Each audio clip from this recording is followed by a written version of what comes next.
Good morning. I'd like to call the special meeting of the Investment Committee meeting for the Oklahoma City Post-Employment Benefits Trust.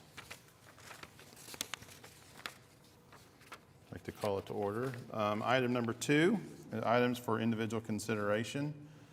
Item A is a recommendation to update the Post-City Employment Benefits Trust investment policy. Per our research, we have not updated this since May of 2017. So I'd like to recognize Doug Anderson from ANCO. He's going to go over the proposed changes. Good morning, Mr. Chairman and trustees. It is fantastic to be here, and the lighting is amazing. Production value here. So thank you, Trustee Barry. It's great to see you back again. I'm going to have Mitchell's going to be running the presentation, and we have not updated this since 2017, but what I would say is that these are mostly grammatical and minor issues. We're not doing anything to change investment policy statement or any of the main guidelines within the portfolio. Everything is tried and true, and so we're doing I guess you would call it a routine update. So as we go through on page 3 of the actual document, Mitchell has it up right there. You can see that we changed some grammatical issues here. Capitalization for investment managers, et cetera. As we go on to the next page, you see more of those. On item 5, on page number 4, a small item there where it says to meet as required. This is for the investment managers. Meet as required with the trust and committee and provide reports relative to the status of the portion of assets in which they manage and discuss. So that's grammatical. It's a comma issue. And as we go on to the following pages, on page 6, item 3, high yield fixed income, you will see that. We updated the benchmark index name. It's the same benchmark. These things change names way too frequently, and it has no bearing on the composition. And as we go on the following pages, very minor issues. So I would say that if we go on page 9, we have one new duration guideline here for our high yield fixed income managers, keeping them within 50% to 150% of the duration, which is the dollar weighted maturity of their portfolio to their benchmark. And then on the following page, item 6, which is kind of changed into part of 5, but passive portfolio returns will replicate or slightly trail the returns of an appropriate benchmark.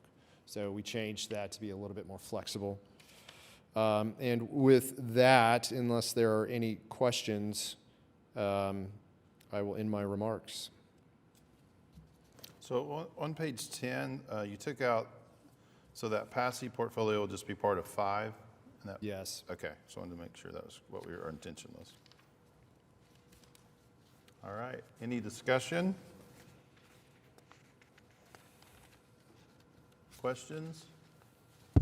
Or with that, I will seek a motion for the recommendation. We have a motion. Second. Please record your vote.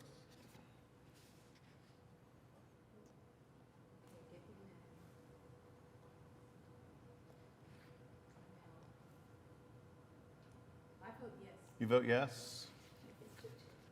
Trustee Barry votes yes. The item passes 4-0. All right.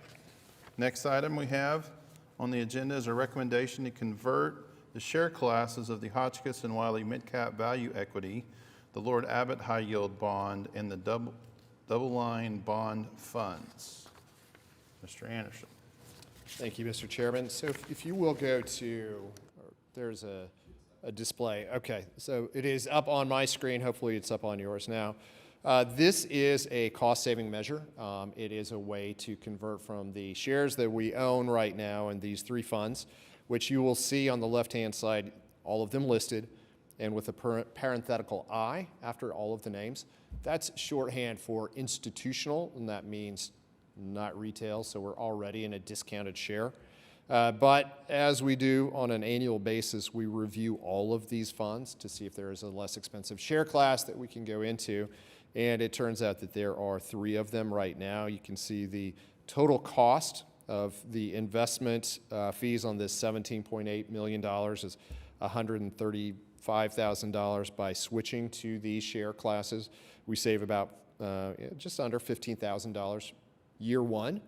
And as these assets grow, it'll be even more year after year. I want to recognize Trustee Johnson on the excellent language that she had last time when we did a share class change from the index funds to the other.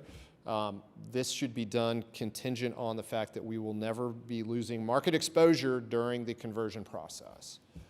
I'm really glad that you brought that up because the market looks weird today, so, yeah.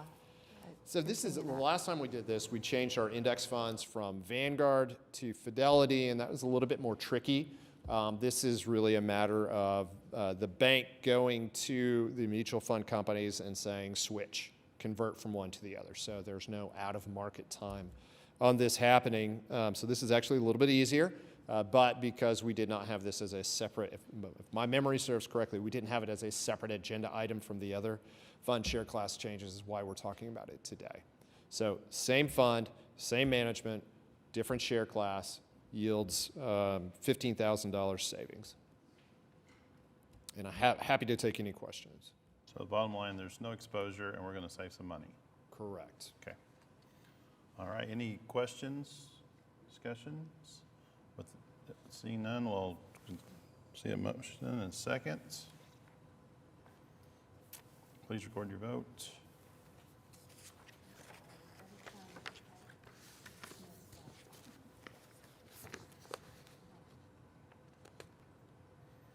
And it passes unanimously.